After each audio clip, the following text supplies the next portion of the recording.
Well, as Samuel L. Jackson put it best, this is that gourmet shit right here.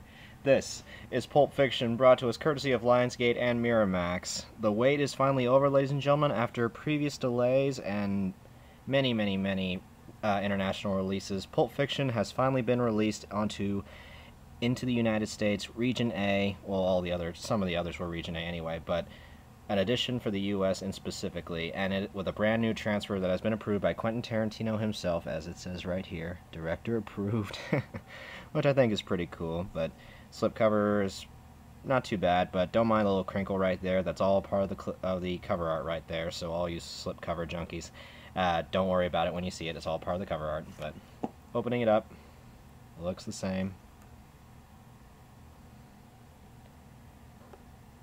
So glad that they finally released this as well, because considering with Pulp Fiction now out finally, all I have to do is wait for Jurassic Park, and my top 5 favorite movies, not the ones that I think are the greatest of all time, but my top 5 favorites will finally be released on Blu-ray. And since Jurassic Park is coming in October, I'll be definitely grabbing that, posting a video for you guys, but I'll be a happy camper. But picture quality wise, like I said, the transfer was approved and supervised by Quentin Tarantino himself, which I have to say, for the director's intentions, he did a damn good job.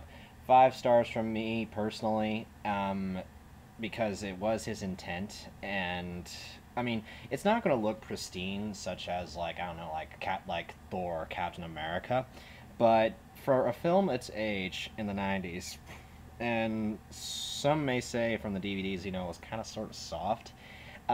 This Blu-ray actually looks very sharp, very clear, excruciatingly detailed. The color pops out very well. Not like Lion King, and I know I'm saying very a lot, but it's to really emphasize of how good this thing looks, especially for the type of film that it is. Especially, like I said, detail is what shines here the most, though. Especially if you see it like with Marcellus Wallace's clothing, the Band-Aid on the back of his head, Bruce Willis's face, when they go into Jimmy's house, or Jackrabbit Slim's in itself, you start to notice things that you've never seen before, like the signs in the background and everything.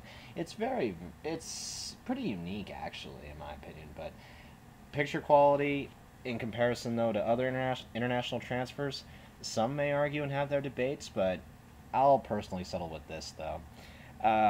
Sound quality receives a DTS-HD 5.1, and if I had to define a word to describe the sound, I'd probably have to give it the word active.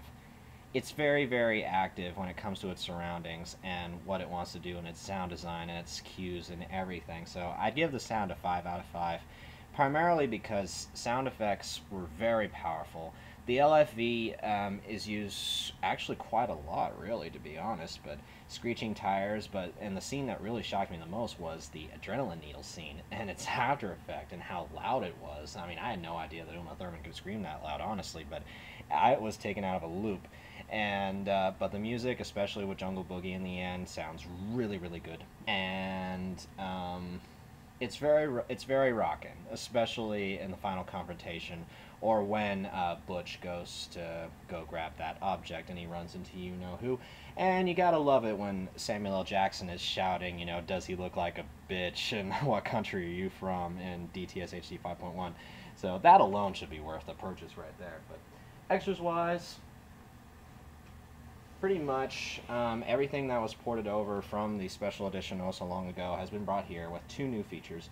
Here are some facts on the fiction roundtable that has several critics like Stephanie Zurich, Tim Lucas, Andy Klein, discussing the cultural impact of the film, and not the usual mindless, boring, get-to-know-you chit-chat, which is an HD retrospective documentary about 45 minutes long, in which the cast and crew reminisce on how they became involved with the project.